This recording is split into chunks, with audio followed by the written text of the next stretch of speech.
بسم اللہ الرحمن الرحیم حامدا و مصلیًا اما بعد۔ آج ایک بھائی صاحب نے سوال کیا کہ ہم مسجد میں نماز کے لیے آتے ہیں، امام ہمیں رکوع کی حالت میں ملتا ہے، اس وقت ہم کیا کریں؟ آیا امام کے ساتھ رکوع میں شامل ہو جائیں یا پھر انتظار کریں کہ امام رکوع سے فارغ ہو پھر ہم اس کے ساتھ شامل ہوں؟ اگر ہم رکوع میں امام کے ساتھ شامل ہوتے ہیں تو ہماری یہ رکعت شمار ہوگی یا نہیں ہوگی؟ اس سوال کا جواب میں 3 نقطوں میں دینا چاہوں گا۔ سب سے پہلی بات یہ کہ اگر ہمیں امام رکوع کی حالت میں ملتا ہے تو ہمیں چاہیے کہ ہم اللہ اکبر کہیں اور امام کے ساتھ رکوع میں شامل ہو جائیں۔ اللہ اکبر ہم کہتے ہیں اگر ہمارے پاس وقت ہے کہ ہم 2 مرتبہ اللہ اکبر کہہ سکیں۔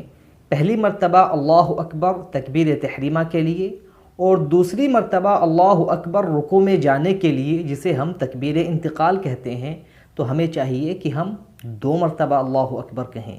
لیکن اگر ہمیں یہ ڈر ہے کہ اگر ہم 2 مرتبہ اللہ اکبر کہیں گے تو کہیں امام رکوع سے اٹھ کھڑا نہ ہو، ہماری رکعت نہ چھوٹ جائے، تو ہمیں چاہیے کہ ہم 1 مرتبہ اللہ اکبر کہیں، یعنی تکبیر تحریمہ کے لیے، اسی کے اندر تکبیر انتقال بھی داخل ہوگی انشاءاللہ، کیونکہ شریعت کا قاعدہ ہے ایک جنس کی 2 عبادتیں جب ایک ساتھ جمع ہوں تو چھوٹی والی بڑی میں داخل ہو جایا کرتی ہے۔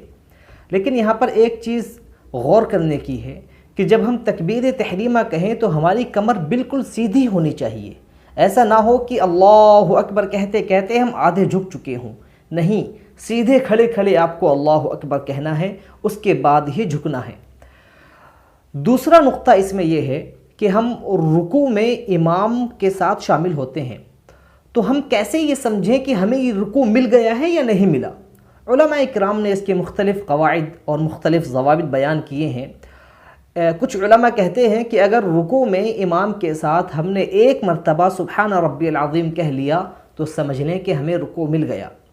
اس سے اخف اور اس سے ہلکا ایک ضابطہ یہ ہے کہ رکوع کی ایک سچویشن، ایک حالت ہوتی ہے جس میں شروعات ہوتی ہے، رکوع کا درمیان ہوتا ہے اور رکوع کا آخر ہوتا ہے۔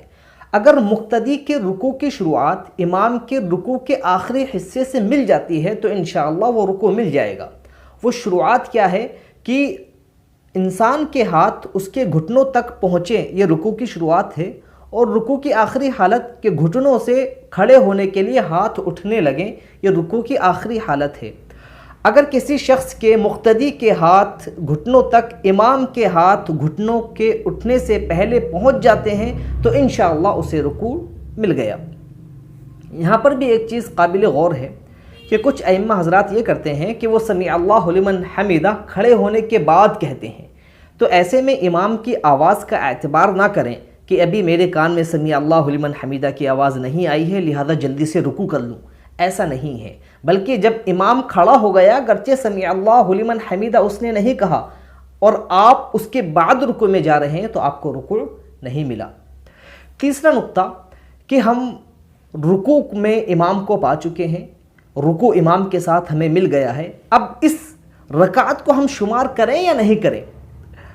انشاءاللہ یہ رکعت جس میں ہمیں امام رکوع کی حالت میں ملا تھا شمار ہوگی۔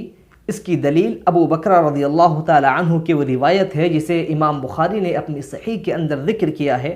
وہ کہتے ہیں کہ میں نماز کے لیے آیا، اللہ کے رسول رکوع کی حالت میں تھے، تو میں مسجد میں داخل ہوتے ہی اللہ اکبر کہہ کر رکوع میں چلا گیا اور صفوں کے درمیان چلتے چلتے میں اللہ کے رسول کے ساتھ نماز میں شامل ہوا۔ نماز کے بعد اللہ کے رسول نے ان سے کہا زادک اللہ حرصا ولا تعد، کہ اللہ تعالیٰ آپ کو آپ کے حرص میں اضافہ عطا کرے، لیکن ایسا دوبارہ نہیں کرنا۔ کیا ایسا دوبارہ نہیں کرنا؟ یعنی یہ جو آپ مسجد کے دروازے سے چلتے ہوئے آئے ہیں ایسا نہیں کرنا، بلکہ اطمینان کے ساتھ آئیں آپ اور صف میں شامل ہوں، اس کے بعد رکوع کریں۔